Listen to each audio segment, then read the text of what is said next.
بسم اللہ الرحمن الرحیم وحشر لسلیمان جنوده من الجن والانس والطیر فهم یوزعون۔ ترجمہ: اور سلیمان کے لیے جنوں اور انسانوں اور پرندوں سے اس کے لشکر جمع کر دیے گئے تو وہ روکے جاتے تھے۔ اور سلیمان کے لیے اس کے لشکر جمع کر دیے گئے۔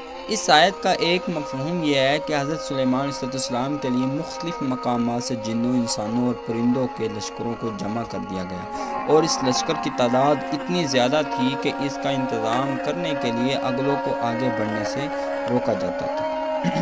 ایک مرتبہ حضرت سلیمان اپنے لشکروں کے ساتھ طائف یا شام میں اس وادی پر سے گزرے جہاں چیونٹیاں بکثرت تھیں۔ جب چیونٹیوں کی ملکہ نے حضرت سلیمان علیہ السلام کے لشکر کو دیکھا تو وہ کہنے لگی، اے چیونٹیوں، اپنے گھروں میں داخل ہو جاؤ، کہیں حضرت سلیمان علیہ السلام اور ان کے لشکر بے خبری میں تمہیں کچل نہ ڈالیں۔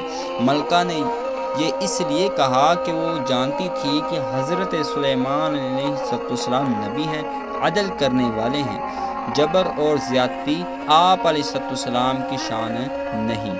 اسی لیے اگر آپ علیہ السلام کے لشکر سے چیونٹیاں کچلی جائیں گی تو بے خبری ہی میں کچلی جائیں گی، کیونکہ ہو سکتا ہے کہ وہ گزرتے ہوئے اس طرف توجہ نہ کریں۔ حضرت سلیمان علیہ السلام نے چیونٹی کی یہ بات 3 منہ سے سن لی، اور ہوا ہر شخص کا کلام آپ کے مبارک سماعت تک پہنچاتی تھی۔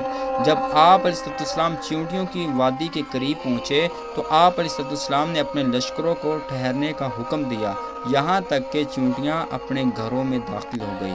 حضرت سلیمان علیہ السلام کا یہ سفر ہوا پر نہ تھا بلکہ پیدل و سواریوں پر تھا۔